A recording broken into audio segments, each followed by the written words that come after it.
പാലക്കാട് നിയമസഭ ഉപതെരഞ്ഞെടുപ്പിന്റെ ഫലം ഏതാനും മണിക്കൂറുകൾക്കകം അറിയാൻ സാധിക്കും. രാവിലെ 7 മണിക്ക് തന്നെ കൗണ്ടിങ് ആരംഭിക്കുമെന്നാണ് ലഭിക്കുന്ന വിവരം. രാവിലെ തന്നെ ആദ്യം എനിക്ക് തോന്നുന്നു പോസ്റ്റൽ വോട്ടുകളാണെന്ന് തോന്നുന്നു ആദ്യം ഉണ്ടാകും. അത് കഴിഞ്ഞിട്ടാണ് ഓരോ ബൂത്തുകളിലെയും വോട്ടെണ്ണുന്നത്. അപ്പൊ കഴിഞ്ഞ ദിവസങ്ങളിലെല്ലാം ഈ വോട്ടെടുപ്പിന് ശേഷം അവിടെ പോളിംഗ് ശതമാനം കുറഞ്ഞതും അതിനെ തുടർന്നുണ്ടായ ചർച്ചകളിലൊക്കെ 3 മുന്നണികളും അവകാശപ്പെടുന്നുണ്ട് അവർ ജയിക്കുമെന്ന്. പല മാധ്യമങ്ങളും റിപ്പോർട്ട് ചെയ്തത് പ്രവചനാതീതമായ ഫലമുണ്ടാവുമെന്നാണ്. അതായത് വയനാട് പ്രിയങ്കാഗാന്ധി അവിടെ LDF ജയിക്കും. പാലക്കാട് ചിലതര പറയുന്നില്ല, പാലക്കാട് കഴിഞ്ഞ രണ്ടാമതായിരുന്ന BJP NDA സ്ഥാനാർത്ഥി ഇത്തവണ ഒന്നാമത്. അതാണ് ഈ അതീതമായ ചില റിപ്പോർട്ടുകൾ ഇപ്പൊ പറയുന്നത്. BJP കേന്ദ്രങ്ങളിൽ നെറ്റ്വർക്ക് ഉണ്ടാക്കി തുടങ്ങി.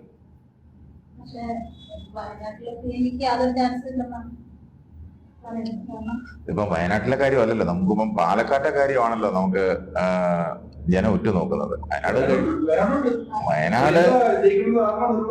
വയനാട് ഉറപ്പായിട്ട് തിരിഞ്ഞു നോക്കാത്തൊരു ലോക്സഭാ മണ്ഡലമുണ്ട്, വയനാട് ജില്ലയാണ്. ആ ജില്ലയെ തിരിഞ്ഞു നോക്കിയിട്ടില്ല. പലപ്പോഴും SPG പരീക്ഷയിൽ രാഹുൽ ഗാന്ധി വന്ന് ആരെങ്കിലുമൊക്കെ കണ്ട് വീട്ടിലേക്ക് ചായ കുടിച്ച് കോട്ടയത്തിൽ ചായ കുടിച്ച് അമ്മമാരെ കണ്ട് തിരിച്ചു പോകുന്നൊരു സംസ്കാരമായിരുന്നു അവിടുത്തെ MP ക്ക്. ജനങ്ങൾക്ക് MP ആയിരുന്നു അറിയില്ല, ആരും അറിയാം. MP അടുത്ത് അറിഞ്ഞിട്ടില്ല. ഇത് വന്നാൽ അതിനാണ് അവസ്ഥ. പക്ഷേ പ്രിയങ്ക ഗാന്ധി ഒരുപക്ഷെ നിങ്ങൾ പറയുന്നത് ശരിയായിരിക്കും. പ്രിയങ്ക ഗാന്ധിയും അതുപോലെ തന്നെ ആയിരിക്കും, രാഹുൽ ഗാന്ധിയെ പോലെ തന്നെ വന്നു പോകുന്ന ഒരു സംവിധാനത്തിലായിരിക്കും. പക്ഷേ MP-യുടെ ഓഫീസ് അവിടെ ഉണ്ടാവും, MP-യുടെ ഓഫീസിൽ ആളുകളും ഉണ്ടാവും. അവിടെ ഒരു ആളുകൾക്കും ഒരു ബുദ്ധിമുട്ടും ഉണ്ടാകാതെ, ഒരു വോട്ടർമാർക്കും ഒരു ബുദ്ധിമുട്ടും ഉണ്ടാകാത്ത രീതിയിൽ അവരുടെ എല്ലാ കാര്യങ്ങളിലും ആ MP-യുടെ ഓഫീസ് കൈകാര്യം ചെയ്യും. അതിനവിടെ MP-യുടെ പ്രതിനിധി അവിടെ ഉണ്ടാവും, അവിടെ എല്ലാ പാർട്ടി സംവിധാനം ഉണ്ടാവും. അത് എല്ലാ കാര്യങ്ങളിലും വയനാട്ടിൽ എല്ലാ കാര്യങ്ങളിലും അവിടുത്തെ വോട്ടർമാർക്കറിയാം. എല്ലാ കാര്യങ്ങളിലും MP-യുടെ പ്രതിനിധിയും പാർട്ടിയും ഒറ്റക്കെട്ടായി കട്ടയ്ക്ക് നിന്നിട്ടുണ്ട്. മുഖ്യമന്ത്രി മന്ത്രിമാരോട് ക്യാമ്പ് ചെയ്തു, ക്യാബിനറ്റോടെ ക്യാമ്പ് ചെയ്തു. പക്ഷേ രാഹുൽ ഗാന്ധി പ്രിയങ്ക ഗാന്ധിയോടെ വരുന്നത് ഒരാഴ്ച കഴിഞ്ഞിട്ടാണ്. അത് നമ്മള് രാഹുൽ ഗാന്ധി ആരാണെന്നും കൂടി ചിന്തിക്കണം. ഇവിടുത്തെ മറ്റൊരു കേരളത്തിലെ 20 MP-മാരിൽ ഒരാളാണ് രാഹുൽ ഗാന്ധി. മറ്റുള്ളവരെ പോലെ അല്ലല്ലോ രാഹുൽ ഗാന്ധി ജയിച്ചു പോകുന്നത് തന്നെ വയനാട്ടിലെ ഒരു ലോക്സഭാ മണ്ഡലത്തിലെ വോട്ട് വാങ്ങിച്ചിട്ടാണ്. രാഹുൽ ഗാന്ധി ഇന്ന് പ്രതിപക്ഷ നേതാവാണ്.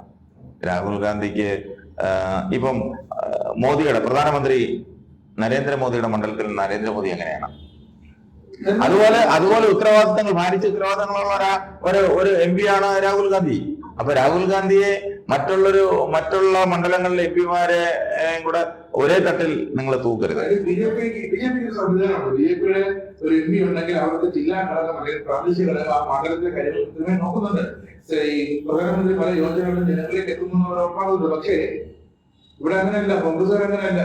MP-യുടെ ഓഫീസിൽ MP സെക്രട്ടറിയാണ്, അവര് നോക്കും, അല്ലാതെ DCC അങ്ങോട്ട് തിരിഞ്ഞു നോക്കത്തില്ല. ഒന്നുമല്ല. അവിടുത്തെ കോൺഗ്രസ് കട്ടയ്ക്ക് നിന്നോ, അവിടുത്തെ MP-യുടെ പ്രതിനിധി കട്ടയ്ക്ക് നിന്നോ, അതൊക്കെ ശരിയാണ്. അവിടെ ഒരു സംശയം വേണ്ട. അവിടെ 100% അവിടെ സർക്കാരിന് തന്നെയാണ് അവിടുത്തെ ആ ഒരു പ്രകമ്പനാണ് ഇനി കാണാൻ പോകുന്നത്. കാരണം ഒരിക്കലും പ്രിയങ്ക ഗാന്ധിയെ പോലെ ഒരാളെ വയനാട്ടുകാർക്ക് ആവശ്യമില്ല. അതുപോലെ തന്നെ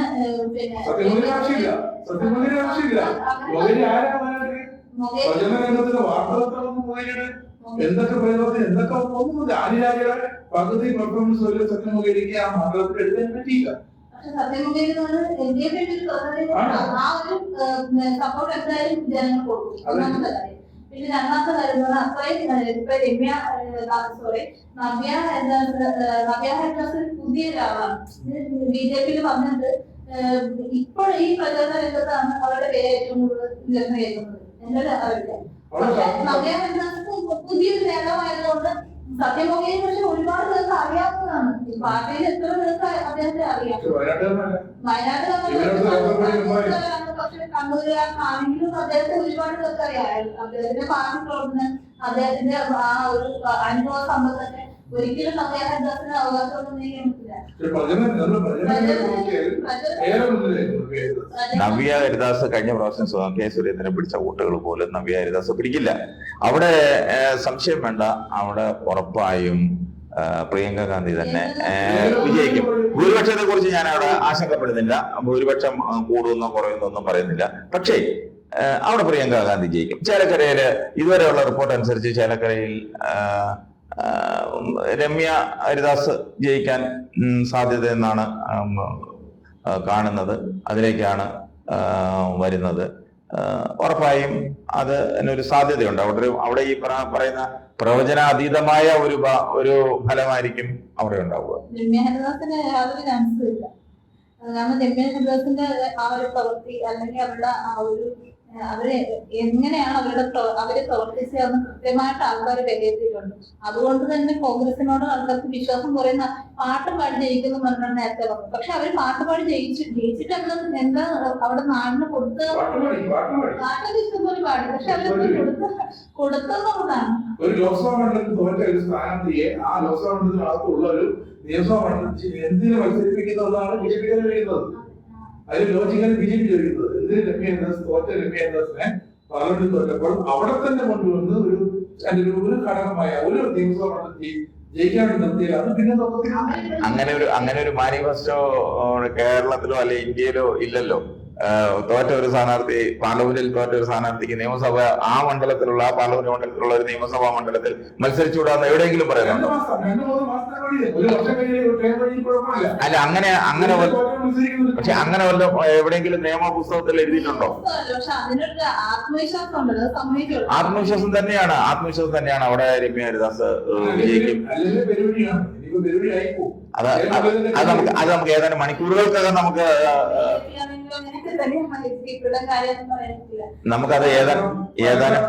ഏതാനും മണിക്കൂറുകൾക്കുള്ളിൽ നമുക്കത് അറിയാൻ സാധിക്കും. പാലക്കാട് രാഹുൽ മാങ്കൂട്ടം പാട്ടും പാടി ജയിക്കും. ഒരു ട്രോളി എന്ന് പറയുന്ന ഒരു വിവാദം ഇറക്കി വിട്ടിട്ട് അതിൽ നിന്ന് നിങ്ങൾക്ക് കണ്ടുപിടിക്കാൻ പറ്റിയോ? ഇവിടുത്തെ ഭരണ സംവിധാനത്തിന് കണ്ടുപിടിക്കാൻ പറ്റിയോ? കേന്ദ്ര ഭരണ സംവിധാനത്തിന് കണ്ടുപിടിക്കാൻ പറ്റിയോ?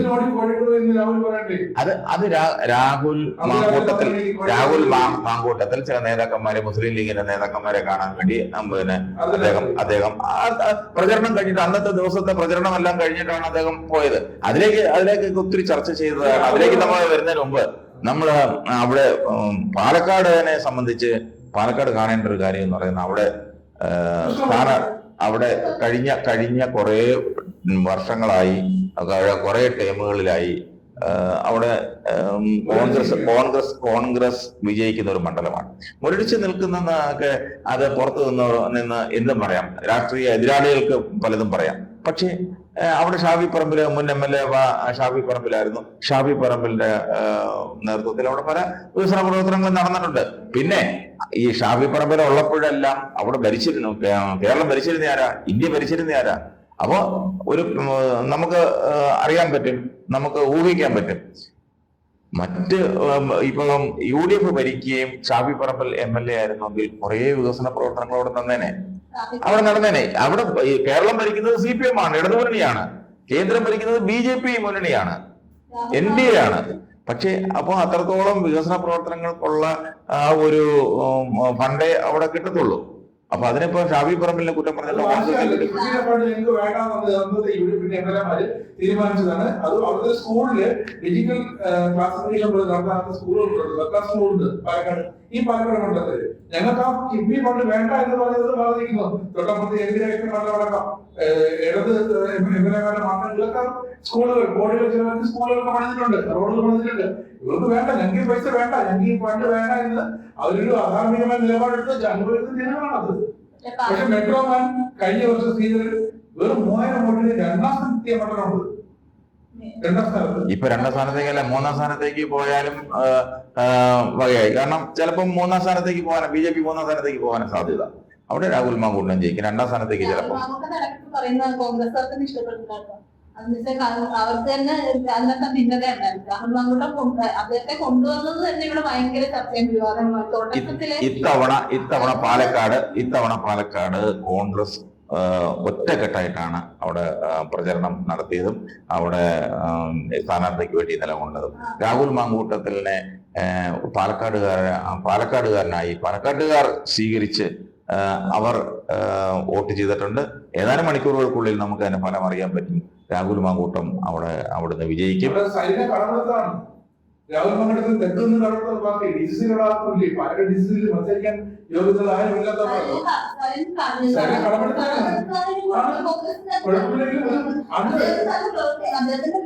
മത്സരിക്കാൻ വേണ്ടി വന്നവർക്ക് സ്ഥാനാർത്ഥിയാകാൻ വേണ്ടി വന്നതാണ്. തുടക്കം മുതലേ രാഹുൽ മാങ്കൂട്ടം വന്ന് പാർട്ടിയിലോട്ട് വന്ന് മത്സരരംഗത്തോട്ട് വന്ന ഉടനെ കുറെ കോൺഗ്രസ് ഇടതുപക്ഷത്തിൽ പോയി. അതിനർത്ഥം എന്താണ്? ഇടതുപക്ഷത്തിനോട് ആക്കാം. പിന്നെ പ്രത്യേകിച്ച് പറഞ്ഞാൽ പത്തനംതിട്ട ഒരാൾ വന്നിട്ട് അദ്ദേഹത്തെ ജയിപ്പിക്കേണ്ട കാര്യമില്ല. പാലക്കാട്ടുകാരനാണ് സരിൻ. സരിനൊക്കെ പിന്നോട് നടത്തുന്ന പാലക്കാടിന് അവിടെ മത്സരം സരിൻ കൃഷ്ണവും തമ്മിലാണ്. പക്ഷേ കൃഷ്ണമാർ വളരെ വ്യക്തമായ ലീഡ് എല്ലാ പലയിടത്തും ഉണ്ടായിരുന്നു. ബിജെപിയുടെ സകല പിന്തുണയും ഉണ്ടായിരുന്നു. അതൊക്കെ ഏറ്റവും അവസാനം വയനാട് തെരഞ്ഞെടുപ്പ് കഴിയുമ്പോൾ അതൊക്കെ ചില വ്യാമോഹങ്ങളാണ്. അതൊക്കെ വ്യാമോഹങ്ങളാണ്. അങ്ങനെ ഏത് ശക്തമായ RSS അല്ല, BJP അല്ല, കേന്ദ്ര നേതൃത്വം ഒരുമിച്ച് വന്നാലും, സാക്ഷാൽ പ്രധാനമന്ത്രി നരേന്ദ്രമോദി വന്നാലും ശരി തന്നെ പാലക്കാട് ഇതൊന്നും യേശത്തില്ല. പാലക്കാടൻ മണ്ണില് പാലക്കാടൻ കാറ്റ് വീശുന്നത് അത് UDFന്റെ പാളയത്തേക്ക് തന്നെയാണ്. അവിടെ രാഹുൽ മാങ്കൂട്ടം ജയിക്കും. രാഹുൽ മാങ്കൂട്ടം നിയമസഭയിൽ വരികയും ചെയ്യും.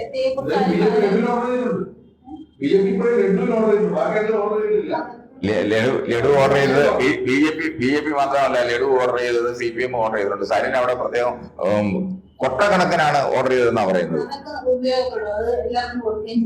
അല്ല, എല്ലാവർക്കും കൊടുക്കണം. തോറ്റാലും അത്ര വോട്ട് പിടിച്ചാൽ എല്ലാവർക്കും കൊടുക്കണം.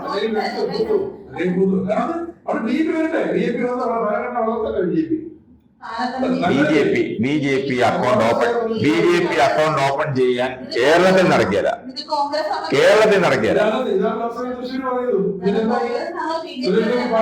സുരേഷ് ഗോപി ജയിച്ച സാഹചര്യവും ആ ഒരു ഇതൊന്നും പറയണ്ട. അതെങ്ങനെ ജയിച്ചു? അത് ക്രൈസ്തവ വോട്ടുകളായാലും ന്യൂനപക്ഷ വോട്ടുകളായാലും ആ വോട്ട് ചെയ്ത ക്രൈസ്തവര് ന്യൂനപക്ഷങ്ങളും ഇപ്പം പിന്നെ ചെയ്തു പോയല്ലോ എന്ന് അവർ പശ്ചാത്തപിക്കുകയാണ്. ഇവിടെ ഇലക്ഷൻ മാറ്റി വയ്ക്കുന്നത് അവിടെ വലിയൊരു ഉത്സവം നടക്കുമ്പോൾ ആ ഉത്സവത്തിന്റെ പശ്ചാത്തലത്തിൽ എല്ലാവർക്കും വന്ന് വോട്ട് ചെയ്യാൻ പറ്റത്തില്ല. എല്ലാവർക്കും വോട്ട് ചെയ്യാനുള്ള സാഹചര്യം പിന്നെ ഒരുക്കി. ഈ പറയുന്ന മണിപ്പൂര് ഇപ്പൊ കത്തുവാണ്. മണിപ്പൂരിൽ നടക്കുകയാണ്. അത് ഇവിടുത്തെ ക്രൈസ്തവര് കണ്ടുകൊണ്ടിരിക്കുകയാണ്. അതുകൊണ്ടാണ് BJPക്ക് തൃശ്ശൂരിൽ വോട്ട് ചെയ്ത ക്രൈസ്തവരും ന്യൂനപക്ഷങ്ങളും ഇന്ന് പശ്ചാത്തപിക്കുന്നത്. അന്ന് മണിപ്പൂര് കഴിഞ്ഞ തെരഞ്ഞെടുപ്പിന്റെ ഭാഗത്ത് പാർലമെന്റ് തെരഞ്ഞെടുപ്പിന്റെ സമയത്ത് മണിപ്പൂർ ശാന്തമായിരുന്നു.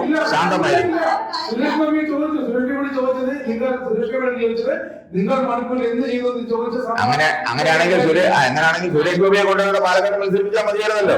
സുരേഷ് ഗോപി ജയിച്ചല്ലോ.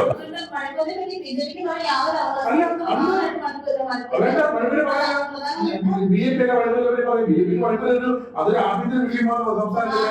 ഇത് പറഞ്ഞു വന്നത് ആൾക്കാരുടെ പൊതുജനങ്ങളുടെ പ്രശ്നങ്ങളൊന്നും അവർക്കൊരു വിഷയമേ അല്ല. എന്തുകൊണ്ട് ഞാൻ പറഞ്ഞ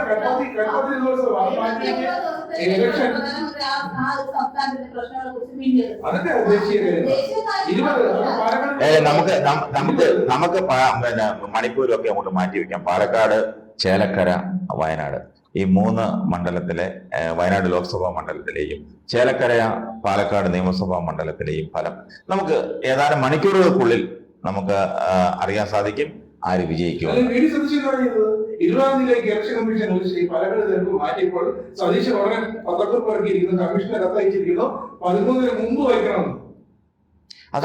അഭിപ്രായം ആർക്കും പറയാമല്ലോ. അതിൽ നിന്ന് മനസ്സിലാക്കണം കോൺഗ്രസ് രഥോത്സവത്തിന് ശേഷം മാറ്റി വെക്കാൻ ആവശ്യപ്പെട്ടിട്ടില്ലായിരുന്നു.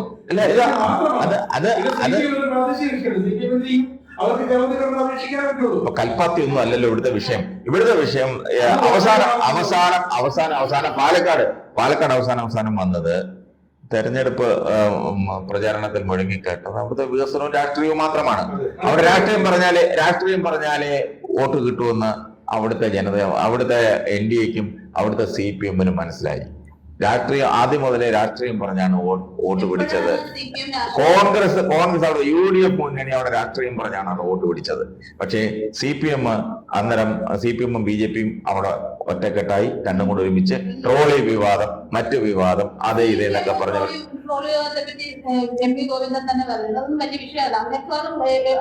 അതായത് അത് CPM ആണല്ലോ. അതെ, ട്രോളി വിവാദം കൊണ്ടുവന്ന് CPM-ഉം BJP-യും കൂടെ ഒരുമിച്ചാണല്ലോ. ഏതായാലും പാലക്കാട്ടെ ജനങ്ങൾ അവരൊരു തീരുമാനം എടുത്ത് അവർ വോട്ട് ചെയ്തിട്ടുണ്ട്. അത് നമുക്ക് മണിക്കൂറുകൾക്കുള്ളിൽ അറിയാം. അതുവരെ നമുക്ക് കാത്തിരിക്കാം.